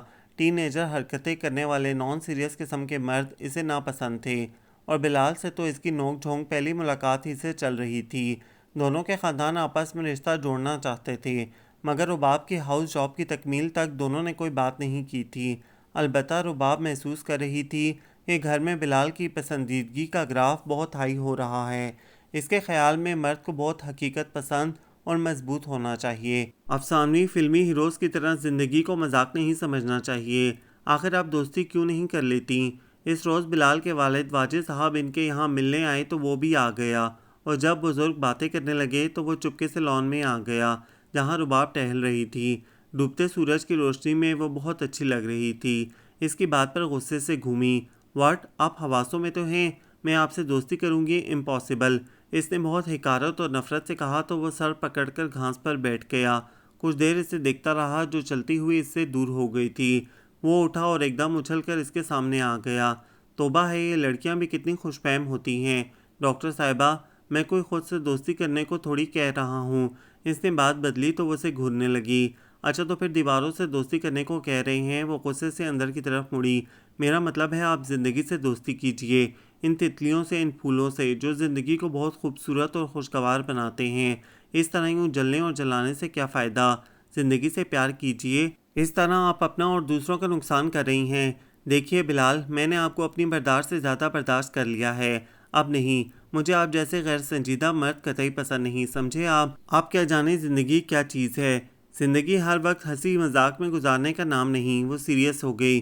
زندگی ہر وقت رونے دھونے کا نام بھی تو نہیں۔ جو لمحہ آپ کے حصے میں آ جائے اسے اچھے خوشگوار انداز میں گزارنا چاہیے، نہ کہ… اس کی بات اس کے چہرے کی سختی میں اضافہ کر گئی تو وہ چپ چاپ واپس آ گیا۔ وہ ہاؤس جاب مکمل کر کے ایک اچھے ہاسپٹل میں جاب کر رہی تھی۔ جب تو بلال کے گھر والوں نے اسے باقاعدہ پرپوز کیا تو رباب کی طرف سے انکار سے سب سناٹے میں آ گئے۔ بہنوں بھابھیوں سے لے کر والدین تک سب نے منایا سمجھایا، مگر اس کی ایک ہی نہ تھی۔ اس کا خیال تھا کہ وہ اتنا نان سیریس رہتا ہے کہ بڑے سے بڑے مسئلے کو بھی سنجیدگی سے نہیں لیتا۔ وہ اس کے آئیڈیل کے خاکے میں فٹ نہیں اترتا، اس لیے وہ اس سے شادی نہیں کر سکتی۔ بھائی، اگر آپ لوگ چاہتے ہیں کہ میں تمام عمر نہ خود خوش رہ سکوں اور نہ کسی کو خوش رکھ سکوں تو کر دیجئے اس فضول آدمی سے میری شادی۔ صرف ایک میں ہی ناخوش ہوں گی نا، آپ سب تو خوش ہو جائیں گے، سر سے بوجھ اتر جائے گا۔ وہ رو دی۔ ٹھیک ہے رباب، تم نہیں چاہتی تو ہم تمہیں مجبور نہیں کریں گے، البتہ یہ ضرور کہیں گے کہ بلال تمہارے لیے بہترین ساتھی ثابت ہوتا، مگر خیر، اپنا دل خراب نہ کرو۔ بھائی جان اس کے سر پر ہاتھ پھیرتے باہر نکل گئے تو وہ اور شدت سے رونے لگی۔ سب نے اس کی رائے کو اہمیت دی، اس کی خوشی کو اہم جانا تھا تو اسے بہت خوش ہونا چاہیے تھا، مگر کون سی خلش تھی اندر کہیں کہ آنکھوں میں چبھن ساون بن جاتی۔ پہلے سے یہ ٹینشن تھی کہ کہیں بلال کو اس پر مسلط نہ کر دیا جائے، اب یہ ٹینشن ختم ہو گئی تھی تو عجیب سی خلش پریشان کر رہی تھی۔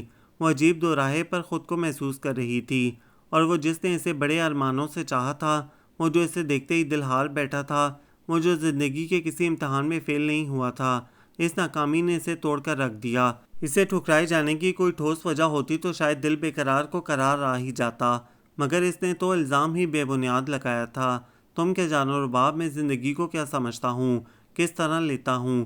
زندگی کو ہنس کھیل کر زندگی کی تلخیوں کو کم کرنا اگر میرا جرم ہے تو بہت بڑی سزا دی ہے تم نے مجھے، بہت بڑی۔ وہ ہنسنے ہنسانے والا مگر مضبوط نوجوان تھا۔ رباب نے کچھ اس انداز میں ٹھکرایا تھا کہ وہ ڈھہ سا گیا تھا۔ تنویر کے شانے پر سر رکھے اس نے جیب سے وہ دونوں پھول نکالے جو اس تقریب میں اس کے ہاتھ میں آ گئے تھے۔ تب اس نے بڑی شدت سے دعا مانگی تھی جو قبول نہیں ہوئی تھی۔ ضبط کے بند توڑتے ہوئے 2 تارے اس کی پلکوں سے ٹوٹے اور تنویر کے شانے میں کہیں گم ہو گئے۔ تنویر کتنی ہی دیر اسے طرح طرح کی دلیلیں دے دے کر سمجھاتا رہا، مگر ابھی زخم بہت تازہ تھا، اسے قرار کہاں آتا۔ ایک عجیب طرح کا احساس کمتری ہو رہا تھا۔ یار وہ واقعی مجھ سے اتنی شدید نفرت کرتی ہے، کیا واقعی میں برا ہوں؟ اس کے ٹوٹے لہجے میں احساس کمتری کا درد تھا، کم آئیگی کا احساس کرب بن کر اس کے چہرے پر آ گیا تھا۔ یار ایسی کوئی بات نہیں ہے، بس وہ تمہیں سمجھ نہیں سکی۔ مجھے لگتا ہے میں اس کو بھول نہیں پاؤں گا، میں پاگل ہو جاؤں گا۔ دیکھ بلال، یہ ضروری نہیں کہ ہم جو چاہیں وہ ہمارا مقدر بن جائے، اور تجھے غصہ صرف ٹھکرائے جانے پر آ رہا ہے۔ تیری انا ہرٹ ہوئی ہے، اس لیے خود کو سنبھال۔ تائی جان اور مونا وغیرہ تیرے لیے بہت پریشان ہیں۔ مونا کو تو میں نے خود روتے دیکھا ہے، لیکن اب میں ان کو رونے نہیں دوں گا، قطعی نہیں۔ ٹوٹے خوابوں کی کرچیاں سمیٹتے سمیٹتے اس کے ہاتھ لہو لہان ہو گئے تھے، مگر وہ اٹھا اور مضبوط قدم اٹھاتا ہوا تنویر کے ساتھ گاڑی میں آ بیٹھا، جو کئی دنوں سے اسے گھر سے باہر نکلنے کو کہہ رہا تھا۔ گڈ، یہ ہوئی نا جوانوں والی بات۔ دیکھو، بدل جانے والے منظر اپنی یادیں ضرور چھوڑ جاتے ہیں، مگر اس کا یہ مطلب نہیں انسان۔ خیر چھوڑو، مجھ سے زیادہ حوصلہ تو تم میں ہے۔ ہاں بالکل، اس شمع کی طرح جو خود جل کر سارے منظر روشن اور خوبصورت بنا دیتی ہے، اس نے آہستگی سے کہا، اور ایک ٹیس سی اٹھی اور دب گئی۔ کیا ضرورت تھی تمہیں پرائے پھڈے میں پڑنے کی؟ کیا مطلب ہے سعید بھائی پرایا پھڈا؟ یہ ایک انسانی زندگی کا سوال تھا۔ یہ انسانی ہمدردی کبھی کبھی پھندا بن جایا کرتی ہے۔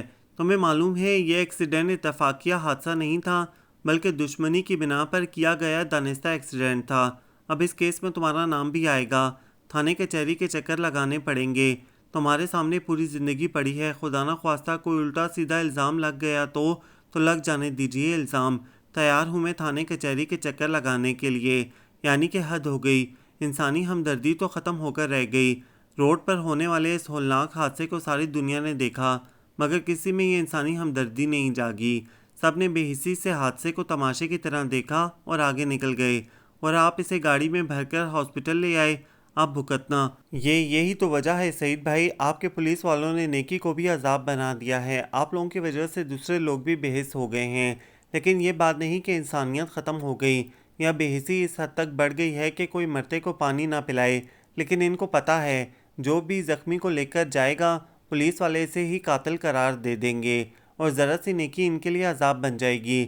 اس لیے لوگوں نے انسانیت اور ہمدردی کے جذبے کو دبا دیا ہے۔ اس لیے انسان کو بے حس کرنے کے بجائے اپنی کارکردگی کو بہتر بنائیں، تو ایسے حادثات میں زخمی ہونے والے زخموں کی تاب نہ لا کر جان نہیں دیں گے۔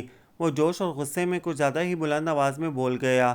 اس کی بات اتنی سبھی تھی کہ کچھ دیر کے لیے اس کے فرسٹ کزن ایس پی سعید کا سر جھک گیا، وہ چپ ہو گیا۔ آپ کو معلوم ہے سعید بھائی، یہ نوجوان 7 بہنوں کا اکلوتا بھائی ہے، بوڑھے والدین کے بڑھاپے کا سہارا ہے۔ اس کی ماں بہنوں کو دیکھا ہے نا آپ نے، نہ پیروں میں جوتے اور نہ سروں پہ چادر ہے، بس سجدے میں گری اپنا بھائی اور بیٹا واپس مانگ رہی ہیں اللہ سے۔ زندگی کا تحفہ بار بار نہیں ملتا کہ اسے یوں برباد ہونے دیا جائے، خون میں لت پت روڈ پر پڑا رہنے دیا جائے، اس خوف سے کہ پولیس کیس بنے گا، ہم پکڑے جائیں گے۔ سوری سعید بھائی، آپ لوگ تو واقعی نیکی کو پھندا بنا دیتے ہیں۔ تو کون پھندا اپنے گلے میں ڈالتا ہے؟ اگر سب اسی طرح خوفزدہ ہو کر بے حس بنتے گئے تو رباب حیرانی سے اس کی باتیں سن رہی تھی۔ وہ بہت جذباتی ہو رہا تھا۔ اس نوجوان کی حالت بہت نازک تھی، مگر وہ ابھی اس کی ماں بہنوں کو جھوٹی تسلی دے کر دعا کا کہہ آئی تھی۔ مریض کو خون کی اشد ضرورت تھی، وہ اسی لیے تیزی سے جا رہی تھی کہ بلال کو دیکھ کر اور باتیں سن کر معلوم ہوا کہ یہی زخمی کو لایا ہے۔ وہ اس وقت اس کا سامنا کرنا نہیں چاہتی تھی، تو چپکے سے واپس چلی گئی۔ اپنے کولیگ ڈاکٹر ضیاء کو اس کے پاس بھیجا کہ خون کی بہت ضرورت ہے، فوری آپریشن ہوگا۔ ڈاکٹر صاحب، میرا گروپ او نیگیٹو ہے، میرا خون اگر اس کی زندگی بچا سکتا ہے تو ایک ایک قطرہ اسے دے دیجئے۔ اس رات رباب کی نائٹ ڈیوٹی تھی اور ایک دو اور ایسے کیس آئے ہوئے تھے، وہ نہایت مصروف رہی، مگر وہ بلال کے سامنے نہیں گئی، مگر وہ اسے چھپ کر کئی بار دیکھ چکی تھی۔ خون دینے کے بعد خاصا کمزور سا لگ رہا تھا، مگر پھر بھی بہت پریشان پھر رہا تھا۔ ڈاکٹر سے اس نوجوان کے بارے میں پوچھ رہا تھا جس کا آپریشن ہو رہا تھا، اور جب اس کا آپریشن کامیاب ہو گیا تو اس نے بے ساختہ خدا کا شکر ادا کیا۔ ویسے آپ کا زخمی سے کیا رشتہ ہے؟ ڈاکٹر ضیاء نے پوچھا۔ ڈاکٹر صاحب، انسانیت کا رشتہ ہے، اور پھر وہ میرا ہم مذہب ہم وطن ہے، اور پھر کسی تعلق کی کیا ضرورت ہے؟ خدا کا شکر ہے کہ اس نے شہباز کو زندگی عطا کر دی۔ خدا کرے کہ ہم سب ایسا ہی سوچیں اور کریں تو ہمارے بہت سے مسائل حل ہو سکتے ہیں۔ ڈاکٹر ضیاء ہاتھ ملا کر آگے بڑھ گئے۔ رباب ڈیوٹی آف کر کے کار پارکنگ میں آئی تو اس نے دیکھا بلال اپنی گاڑی کی فرنٹ سیٹ پر نڈھال سا بیٹھا تھا، جبکہ تنویر اسے گاڑی ڈرائیو کرنے سے روک رہا تھا۔ تم اترو، میں گاڑی ڈرائیو کروں گا۔ کچھ خبر ہے تائی جان کی حالت کتنی خراب ہے تمہاری وجہ سے؟ چلو ہٹو، میں ڈرائیو کرتا ہوں۔ یار، میں امی کو بار بار فون کرتا رہا ہوں۔ وہ تھکا سا باہر نکلا۔ رباب نے دیکھا وہ کافی کمزور اور نڈھال لگ رہا تھا، چونکہ وہ سامنے ہی تھی اور قریب بھی، اسی لیے پشت کر کے کھڑی ہو گئی۔ اپنی باتوں میں مصروف ان دونوں نے بھی اس پر توجہ نہیں دی۔ تمہیں معلوم ہے بلال، رباب اسی ہاسپٹل میں ہے۔ تنویر کی اس بات پر رباب کی دھڑکنیں نہ جانے کیوں تیز ہو گئیں کہ بلال جانے کیا جواب دے۔ وہ تو ظاہر ہے اس سے بہت خفا تھا۔ اس نے دھڑکتے دل کے ساتھ سنا، بڑے گمبھیر لہجے میں کہہ رہا تھا، ہاں دیکھتا رہا ہوں تمام رات۔ یار، وہ لڑکی ویسے تو بہت ظالم ہے، مگر ڈاکٹر بڑی اچھی ہے۔ اتنی توجہ اور پیار سے مریضوں سے پیش آ رہی تھی کہ مجھے تو حیرت ہو رہی تھی کہ یہ وہی رباب ہے جو مجھ سے نفرت کرتی ہے، دھاڑتی ہے۔ وہ دھیرے دھیرے کہتا ہوا گاڑی میں بیٹھ گیا اور اپنی جگہ پر سون سی کھڑی وہ سوچ کر رہ گئی کہ اسے یاد نہیں پڑتا تھا کہ وہ بھولے سے بھی اس کے سامنے گئی ہو۔ پھر اس نے اس کا یہ مختلف روپ کہاں دیکھ لیا۔ اپنے بارے میں اس کی اچھی رائے سن کر نہ جانے کیوں ایک عجیب طرح کا احساس ہو رہا تھا، خوشی ہو رہی تھی جسے وہ کوئی نام نہ دے سکی۔ اور خود بلال کا بھی یہ روپ تو بالکل نیا اور خوبصورت تھا، کتنا مختلف۔ وہ تو اس کو لاپرواہ، کلنڈرا، منچلا سا نوجوان سمجھتی تھی جو زندگی کو کبھی سنجیدہ نہیں لے سکتا تھا، مگر وہ تو بہت مختلف تھا، اندر سے کتنا پریشان تھا۔ ایک انجان اجنبی شخص کی زندگی بھی اسے کتنی پیاری تھی کہ اس نے اپنی جان کی بھی پرواہ نہیں کی تھی۔ وہ جب سے آئی مسلسل بلال کے بارے میں سوچ رہی تھی، مریم اور نعمان کی شادی کے سارے سین، اور پھر اس کے گھر آنے کے سین، اس کی باتیں سب نظروں میں گھوم رہی تھیں۔ وہ جو اس کے پروپوزل کو ٹھکرا کر عجیب سی کیفیت میں مبتلا تھی، نہ جانے اسے واقعی بلال کا خیال تھا یا ان سب لوگوں کا جو یہ چاہتے تھے کہ یہ رشتہ ہو جائے، مگر خود وہ اپنی سوچ کے نگر میں کہیں بھی بلال کو نہیں پاتی تھی، حتیٰ کہ اس نے کبھی اس کے بارے میں سوچا تک نہیں تھا۔ جب وہ شخص اسے پسند ہی نہیں تو اس کے بارے میں سوچنا فضول تھا، لیکن اب ایسا کیا ہو گیا تھا کہ وہ مسلسل اسے ہی سوچ رہی تھی تو اسے عجیب سا لگ رہا تھا۔ لیکن ایسا بھی تو ہو سکتا ہے کہ بلال کو چونکہ معلوم تھا کہ میں اسی ہاسپٹل میں ہوں تو کہیں اس نے مجھے ہی امپریس کرنے کے لیے یہ روشنی کے اس سفر میں اچانک تاریک موڑ آ گیا۔ وہ الجھ سی گئی، یہ وہم اس کے دماغ سے چپک کر رہ گیا کہ کہیں یہ سب بلال نے اسے دکھانے کے لیے تو نہیں کیا، اور اس نے بلال کے ساتھ شادی سے انکار کر کے اچھا کیا ہے یا برا۔ اس کیفیت سے وہ کبھی بھی چھٹکارا حاصل نہیں کر پائی۔ ڈھیر سارا وقت اسی طرح گزر گیا۔ بلال نے خود کو اپنی ماں اور بہنوں کی خوشی کی خاطر بالکل بدل کر رکھ دیا۔ اس کی ماں کو اس کے کہکے عزیز تھے، وہ اب پہلے سے زیادہ ہنسنے مسکرانے لگا تھا، مگر سوائے تنویر کے اس کی ہنسی کے پیچھے چھپے کرب کو یہ لوگ نہیں جانتے تھے۔ دوسری طرف رباب کے بہت پروپوزلز آ رہے تھے، مگر وہ کوئی فیصلہ نہ کر پاتی تو انکار کر دیتی تو سب لوگ الجھ پڑتے۔ آخر تم چاہتی کیا ہو؟ ہر اچھے رشتے سے انکار اچھا نہیں ہوتا۔ ایک وقت پر رشتے آتے ہیں اور یہ وقت گزر جائے تو رشتوں کا انتظار کرنا پڑتا ہے۔ وقت مزید آگے بڑھ جائے تو اسے وقت اور حالات خواہ کیسے ہی کیوں نہ ہوں کمپرومائز کرنا پڑتا ہے، اور کمپرومائز وہ راستہ ہے جو مکمل خوشی کی طرف نہیں جاتا۔ اس سمے وقت تمہارے ہاتھ میں ہے، پھر تم وقت کے ہاتھ میں ہوگی۔ کامران بہت اچھا لڑکا ہے اور سب کو پسند ہے، امی ابو کو بھی پسند ہے، اس لیے پلیز تم۔ بھابھی کتنی دیر تک اسے سمجھاتی رہیں، حقیقت پر مبنی ان کی باتیں وہ سمجھ رہی تھی، مگر جانے کیا بات تھی کہ وہ کوئی بھی فیصلہ نہیں کر پا رہی تھی۔ پھر سب کے مجبور کرنے پر اور بہت سی باتیں سوچ کر اس نے ہاں تو کر دی، مگر وہ شدتوں سے رو دی۔ حالانکہ رونے کی وجہ خود اس کی سمجھ میں نہیں آئی تھی۔ وہ خود سمجھ نہیں پا رہی تھی کہ یہ بے کلی کیوں ہے، وہ پرسکون کیوں نہیں ہو جاتی، اور وجہ بھی سمجھ میں نہیں آ رہی تھی۔ میں تنگ آ گئی ہوں اس بے چینی سے، بے قراری سے۔ وجہ سمجھ میں نہیں آتی کرن، تمہاری یہ بے چینی بے قراری بے سبب نہیں ہے۔ اب وجہ کو تم تسلیم نہ کرو تو اور بات ہے۔ تم یہ بات کیوں نہیں مان لیتی کہ تم بلال کو چاہتی ہو، پسند کرتی ہو، مگر محض اپنی جھوٹی انا کی خاطر مسلسل انکار کر رہی ہو، تم اسے ٹھکرا کر پچھتا رہی ہو۔ یہ ہے تمہاری بے چینی کی وجہ بس۔ نہیں نہیں نہیں، ایسا نہیں ہے۔ تم کیوں اس شخص کو میرے حواسوں پر مسلط کرنا چاہتی ہو؟ وہ چیخ کر بولی تو کرن کھڑی ہو گئی۔ اسے پانی کا گلاس دیا جو بری طرح گہرے گہرے سانس لے کر کرن سے زیادہ خود کو یقین دلا رہی تھی کہ وہ بلال کو نہیں چاہتی۔ میں اسے تم پر مسلط نہیں کر رہی رباب، وہ تمہارے اندر موجود ہے، وہ تمہارے دل کا مہمان بن چکا ہے۔ اور اب کرن تو اسے اس کی بے چینی کی وجہ بتا کر چلی گئی، اور وہ اور زیادہ بے چین ہو گئی۔ وہ اس حقیقت کو تسلیم کرنا ہی نہیں چاہتی تھی کہ وہ بھی بلال کو چاہتی ہے، اسی لیے سختی سے ذہن کو جھٹکا اور کامران کے بارے میں سوچنے لگی۔ مگر پھر سوچ کی اور سے جھانکتا ہوا بلال اپنی اہمیت جتا جاتا تو وہ گھبرا کر آنکھیں کھول دیتی۔ رباب اسے ٹھکرا چکی تھی اور اس کی واپسی کی کوئی امید بھی نہیں تھی۔ پھر کسی اور کے ہو جانے پر دل اتنا کیوں تڑپ رہا تھا، کیوں رو رہا تھا؟ جانے کب سے وہ خالی آنکھوں سے آسمان پر اڑتے پرندوں کو دیکھ رہا تھا۔ کب تک یوں گمسم رہو گے؟ کچھ بولو اور اپنا بوجھ ہلکا کر لو۔ وہ مڑا تو تنویر کھڑا کہہ رہا تھا۔ ایک زخمی سی مسکراہٹ اس کے لبوں پر پھیل گئی۔ نہیں تنویر، کبھی کبھی کچھ کہہ دینے سے بوجھ کم ہونے کے بجائے بڑھ جایا کرتا ہے۔ خدا کرے وہ ہمیشہ خوش رہے، اور پھر ضروری تو نہیں کہ ہم جو چاہیں حاصل کر لیں۔ اچھا خیر، ارے ہاں وہ یار، رات فلم اتنی اچھی تھی۔ سامنے سے امی کو آتا دیکھ کر وہ بات کا رخ موڑ کر بلا وجہ ہنسنے لگا۔ ماں مطمئن ہو گئی، اور یہی وہ چاہتا تھا۔ وہ اسے دعائیں دیتی آگے بڑھ گئیں تو تنویر اس کا ہاتھ پکڑ کر باہر لے گیا۔ ڈاکٹر جی، کوئی صاحب آپ سے ملنے آئے ہیں۔ آپا کی اطلاع پر اس نے دروازے کی جانب دیکھا تو دل دھڑک اٹھا۔ سامنے سنجیدہ سا بلال کھڑا تھا۔ وہ بے ساختہ ہی کھڑی ہو گئی۔ آپ؟ اسے یوں اچانک دیکھ کر خوشی ہوئی تھی، یہ حیرت۔ وہ فیصلہ نہ کر پائی۔ السلام علیکم جی ہم۔ آپ اتنی حیران کیوں ہو رہی ہیں؟ ارے بھائی، یہ ہاسپٹل ہے، اور ہاسپٹل میں ڈاکٹر کے پاس کوئی بھی مریض آ سکتا ہے، لیکن میں مریض کی حیثیت سے نہیں آیا، کیونکہ میرے درد کی دوا آپ کے پاس نہیں ہے۔ اس کی آواز دب گئی تو رباب نے ایک نظر اس پر ڈالی۔ کتنا مختلف لگ رہا تھا۔ وہ لہجے کی کھنک اور آنکھوں کی شوق کرنے مانند پڑ چکی تھی۔ اسے دکھ سا ہونے لگا۔ آپ؟ اسے خود پر غصہ آنے لگا کہ اس کی وجہ سے ایک ہنستا مسکراتا انسان یوں دکھی ہو گیا تھا۔ اندر ایک ملال کی لہر سی اٹھی تو اس نے آہستگی سے پکارا۔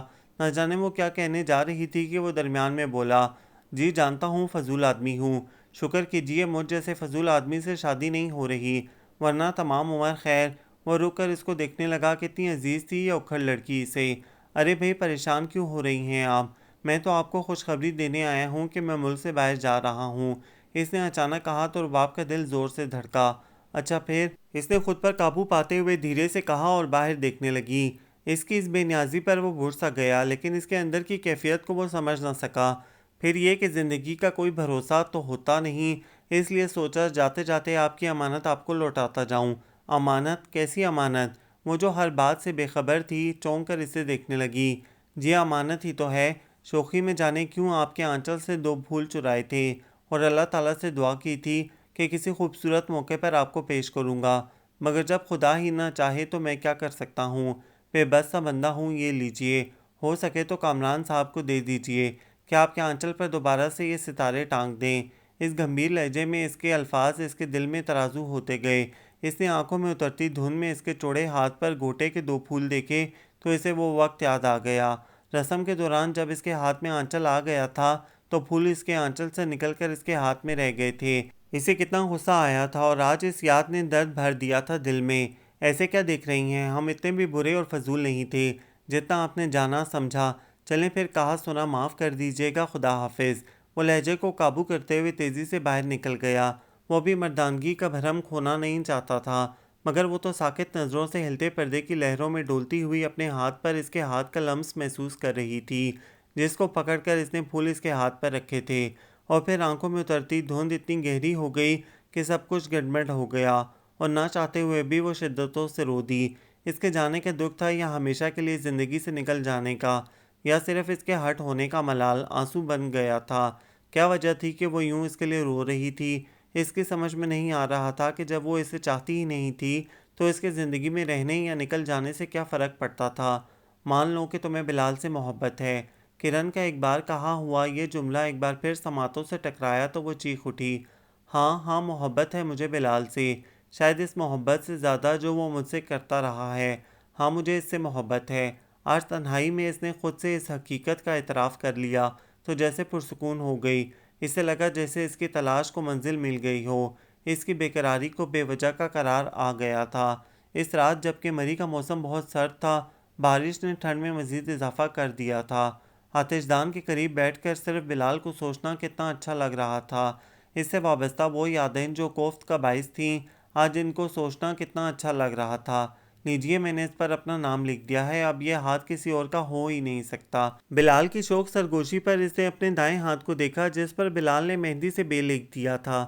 وہ دھیرے سے مسکراتے ہوئے سوچے گئی تو ایک دم نظر بائیں ہاتھ کی انگلی میں کامران کی انگوٹھی پر گئی تھی۔ وہ جو اس حقیقت کو قطعی بھول چکی تھی، ایک دم چونک کر سنسی ہو گئی۔ ایک دم سے سناٹے اترنے لگے تو کرن کی ایک اور بات گونج گئی، عزت اور محبت اللہ کی نعمت ہے۔ جب انسان نعمت کی قدر نہیں کرتا تو نعمت اس سے چھن جاتی ہے، اور نعمت چھن جانے کے بعد انسان پچھتاتا ہے۔ اور تم بھی بلال کی محبت گوا کر بہت پچھتاؤ گی رباب۔ ہاں پچھتا رہی ہوں کرن، پچھتا رہی ہوں، آ کر دیکھو تو صحیح۔ وہ دونوں ہاتھوں میں چہرہ چھپا کر رو دی۔ کچھ تو رباب کا دل ہی ٹوٹ گیا تھا اور کچھ کامران کی حرکتیں نامناسب تھیں۔ آئے دن وہ رباب کے ہاسپٹل آ جاتا اور ساتھ گھومنے کا تقاضا کرتا۔ رباب کو یہ بات پسند ہی نہیں تھی کہ شادی سے قبل وہ منگیتر کے ساتھ گھومتی پھرے۔ یہ اس صورت میں بھی ہوتا اگر بلال سے بھی اس کی منگنی ہوتی، مگر اب تو سوال ہی پیدا نہیں ہوتا تھا۔ مگر پھر بھی گھر والوں کی وجہ سے وہ ایک دو بار چلی بھی گئی، مگر بالکل سمٹی سی رہتی۔ اس سے کامران چڑھ جاتا۔ اس کی ڈیوٹی دوپہر کو ہوتی 2 سے رات 9 بجے تک، اور اسی دوران کامران کوئی نہ کوئی پروگرام بنا کر آ جاتا تو وہ بری طرح چڑھ جاتی۔ اس کی آمد سب کچھ گڑبڑ کر دیتی۔ اس کے فرائض میں مخل ہوتا، مگر وہ لحاظ میں چپ رہتی۔ کبھی اس کا تقاضا ہوتا کہ وہ اس کے سامنے بیٹھی رہے اور وہ اس سے دیکھتا رہے۔ کبھی فون کر دیتا کہ فلاں دوست کے ہاں دعوت ہے، تیار ہو کر آنا، میں ہاسپٹل پہنچ جاؤں گا۔ وہ غصے میں مٹھیاں بھینچ لیتی کیونکہ اسے ہر بار ہاسپٹل میں بہانے بنانے پڑتے۔ کولیگ ڈاکٹر سے درخواست کرنا پڑتی کہ وہ اس کی ڈیوٹی کر لیں۔ وہ اسے سب بتاتی تو وہ کہکا لگا کر ہنس دیتا، کمان یار تمہیں ضرورت کیا ہے اس جاب کی؟ کتنی تنخواہ ملتی ہے بتاؤ، میں تمہیں اس سے 3 گنا زیادہ دے دیا کروں گا۔ محض پیسے کی خاطر میری خوشی برباد نہ کیا کرو ڈیئر۔ وہ اس کے بالوں کو چھونے لگا تو وہ ایک دم پیچھے ہٹ گئی اور اسے دیکھنے لگی۔ کتنا اجنبی تھا وہ، اسے بالکل بھی نہیں جانتا تھا۔ وہ سمجھ رہا تھا کہ پیسے کی خاطر وہ جاب کرتی ہے۔ اسے زبردست تاؤ آ گیا۔ ٹھیک ہے، اگر آپ کا خیال ہے کہ میں پیسوں کے لیے جاب کر رہی ہوں تو آپ دے دیں گے، مگر میں جس سکون اور دلی اطمینان کے لیے زخموں پر مرہم رکھتی ہوں، کیا وہ سکون اور خوشی آپ دے سکتے ہیں مجھے؟ وہ جذباتی ہو گئی تو اس کی بات سمجھنے کے بجائے وہ ہنسنے لگا۔ وہی جذباتی مکالمے، اچھا چلو چھوڑو یہ بات کی باتیں ہیں، چلو آج ڈنر باہر کرتے ہیں۔ میں نے انکل کو فون کر کے کہہ دیا ہے کہ آپ جا سکتے ہیں، میں آپ کے ساتھ کہیں نہیں جاؤں گی۔ اس نے شدید غصے سے اس کا ہاتھ جھٹکا اور باہر نکل گئی، جبکہ وہ غصے میں پاؤں پٹکتا ہوا گاڑی کی طرف بڑھا، اور اس طرح بات بے بات دونوں کے جھگڑے بڑھتے چلے گئے۔ ان دونوں کے ساتھ ساتھ بڑوں کو بھی اندازہ ہو گیا کہ دونوں کے مزاج بہت مختلف ہیں، اس لیے رباب کے کامران کے ساتھ شادی سے انکار پر کسی نے کچھ نہیں کہا، بلکہ اس کا مناسب فیصلہ سمجھ کر قبول کر لیا۔ یوں رباب اس قید سے بھی آزاد ہو گئی تو ایک عجیب سا سکون اس کے اندر اتر گیا۔ اس نے جو کامران کی وجہ سے بلال کی سوچوں پر پہرے بٹھائے تھے اب ان میں کھوئی رہتی۔ وہ تو جیسے کھوسا گیا تھا۔ وہ اکثر وہ پھول جن کو اس نے سنبھال کر رکھا ہوا تھا نکال کر دیکھتی رہتی، اور یادوں کے سلسلے پھیلتے ہی چلے جاتے۔ ڈاکٹر رباب، بات یہ ہے کہ میں بہت ضروری کام سے جا رہا ہوں تو آپ کو میری غیر حاضری میں ہاسپٹل دیکھنا ہے، اور اہم بات جس کے لیے میں نے آپ کو بلایا ہے وہ یہ ہے کہ آج ایک صاحب آئیں گے، ان کا نام مصطفیٰ ہے۔ یہ بہت اچھے انسان ہیں، وہ ہمارے ساتھ مل کر مستحق لوگوں کے لیے کام کرنا چاہتے ہیں۔ وہ کافی عرصے سے ہمیں فنڈ دے رہے ہیں۔ رات ان کے گھر پر میری ملاقات ہوئی تھی۔ ابھی ان کو آنا ہے مگر مجھے بہت ضروری کام سے جانا پڑ رہا ہے تو آپ ان کو اٹینڈ کر لیجئے گا۔ ڈاکٹر ہارون نے اسے ساری تفصیلات دیں تو وہ ان سے انکار بھی نہ کر سکی، حالانکہ آج نہ جانے کیوں اس کا دل بہت بوجھل اور اداس سا تھا۔ اور وہ گھر جانا چاہ رہی تھی۔ اوکے سر، میں دیکھ لوں گی، آپ فکر نہ کریں۔ ڈاکٹر ہارون چلے گئے تو وہ اپنی کرسی پر آنکھیں موند کر بیٹھ گئی اور آنے والے کا انتظار کرنے لگی۔ جانے کتنی ساتیں دبے پاؤں گزر گئی تھیں، اسے پتہ بھی نہیں چلا۔ کھلے دروازے پر آنے والے نے انگلی سے ہلکے سے دستک دی تو وہ چونکی۔ میں اندر آ سکتا ہوں ڈاکٹر صاحبہ؟ وہ ایک دم کھڑی ہو گئی اور بے یقینی سے سامنے کھڑے بلال کو دیکھنے لگی۔ چند سال پہلے کا شوخ کلندرہ نوجوان بہت سنجیدہ پروقار روپ میں اس کے سامنے کھڑا اسے دیکھ رہا تھا۔ آپ؟ وہ اپنی حیرت اور خوشی پر قابو نہ پا سکی۔ جی اب فضول نہیں بلکہ کارآمد ہو گیا ہوں۔ ویسے حیرت ہے آپ نے مجھے پہچان کیسے لیا؟ اس کے لہجے میں ہلکا سا شکوہ تھا۔ اب وہ اسے کیا بتاتی کہ تمہاری محبت تو خود میری پہچان بن چکی ہے، مگر وہ ضبط کر گئی۔ کسی کو بھول جانے کے لیے یہ عرصہ تو بہت کم ہے، اور پھر اتنا تو آپ نے مجھے تنگ کیا ہے کہ چلیے اب تو پیچھا چھوٹ گیا نا آپ کا۔ خیر یہ سلسلہ تو اب ختم ہو ہی چکا ہے۔ اس نے شوقی سی نظر رباب پر ڈالی۔ سادہ سے لباس میں کتنی پیاری لگ رہی تھی۔ جی نہیں، کچھ سلسلے تو دراز ہی ہوتے چلے جاتے ہیں۔ خیر آپ کیا پئیں گے؟ ابھی ہمارے ہاں ایک مصطفیٰ صاحب آنے والے ہیں، وہ آہستگی سے بولی۔ اچھا، اوہ آپ کے مہمان آنے والے ہیں، چلیے ہماری تو خیر ہے۔ یوں ہی بار بار راہوں میں آ جانے والے پتھر کو ٹھوکر مار کر ہٹانا تو آپ کو خوب آتا ہے۔ میں چلتا ہوں۔ وہ ایک دم ہی اٹھ کر دروازے کی جانب بڑھا تو وہ پچھتانے لگی کہ بلا وجہ ہی اس کا موڈ خراب کر دیا۔ جب مصطفیٰ آتا تو دیکھا جاتا، وہ اسے مل لیتی، مگر اب تیر کمان سے نکل چکا تھا۔ وہ پریشان ہو گئی۔ دیکھیے بلال صاحب، وہ اصل میں مصطفیٰ صاحب بہت ہی اچھے انسان ہیں، اور اس کی کچھ سمجھ میں نہیں آ رہا تھا کہ اسے کس طرح روکے اور مصطفیٰ کی اہمیت کا بتائے۔ جی میں جانتا ہوں مصطفیٰ صاحب یقیناً بہت اچھے انسان ہوں گے، ایک برے تو ہم ہی ہیں، اس لیے چلتا ہوں۔ وہ سنجیدگی سے بولا تو وہ روحانسی ہو گئی۔ دیکھیے آپ سمجھنے کی کوشش، میرا یہ مطلب تو نہیں تھا کہ آپ اٹھ کر چل ہی دیں۔ خیر آپ کے مطلب تو میں خوب اچھی طرح سمجھتا ہوں، اسی لیے تو جا رہا ہوں۔ وہ دروازے کی طرف بڑھا، وہ وہیں کھڑی۔ اب کیا کر سکتی تھی؟ بار بار اس سے غلطی کیوں ہو جاتی ہے؟ وہ یہی سوچ رہی تھی کہ وہ مڑا۔ ویسے ڈاکٹر صاحبہ، وہ مصطفیٰ صاحب میں ہی ہوں، میرا پورا نام بلال مصطفیٰ ہے۔ بلال نے گویا دھماکہ کیا تو وہ سر پکڑ کر بیٹھ گئی۔ یہ شخص سیدھی بات کیوں نہیں کرتا؟ اس سے پہلے کہ وہ کچھ کہتی وہ جا چکا تھا۔ دیکھو رباب، قسمت بار بار دروازے پر دستک نہیں دیتی۔ تمہیں معلوم ہے اس بار تم آگے بڑھو گی۔ اس نے صرف تمہاری خاطر شادی نہ کرنے کا فیصلہ کر رکھا ہے۔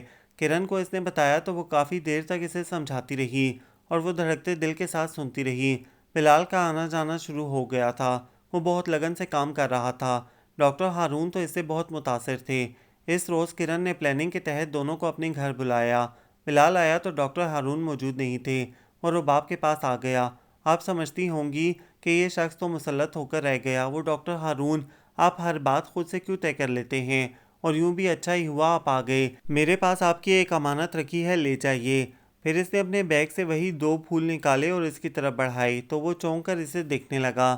رباب نے بہت سوچا تھا کہ وہ کس طرح سے بات کرے یا معذرت کرے۔ اس وقت اپنی ہتھیلی پر دونوں پھول رکھے کھڑی تھی اور بلال کا دل چاہا کہ ابھی اسے دل میں چھپا لے، مگر جتنا وہ تڑپا تھا اس کی ذرا سی سزا تو اسے ملنی چاہیے تھی۔ ارے بی بی، میں گوٹے کے ان ستاروں کا کیا کروں گا؟ اب دوپٹہ تو میں اوڑھتا نہیں کہ ان پر ٹانک لیتا۔ آپ ان کو رکھ لیجئے اور اپنے دوپٹے پر۔ اس نے تو کرن کے کہنے پر ایسا کیا، ورنہ تو وہ یہ سب پسند ہی نہیں کرتی تھی۔ وہ اپنے دل کے ہاتھوں اتنی مجبور بھی نہیں تھی، خود آگے بڑھتی۔ وہ تو ایک طرح سے ازالہ کر رہی تھی اپنی غلطی کا، مگر بلال کی بات پر وہ سن ہو کر رہ گئی۔ چہرہ تپ کر سرخ ہو گیا، آنکھوں میں سیلاب آ گیا۔ اس نے غصے میں دونوں پھول بلال کے منہ پر مارے اور باہر جانے کے لیے آگے بڑھی، مگر بلال نے اسی وقت اس کی کلائی تھام لی۔ یہی میں چاہتا تھا۔ میں نے تمہارے جس انداز سے، جس وقار سے محبت کی ہے، میں نہیں چاہتا تھا کہ تم اس سے نیچے آؤ۔ قسم سے بہت چاہا ہے تمہیں، مگر یہ نہیں چاہا کہ تم اپنے خوبصورت انداز بدلو۔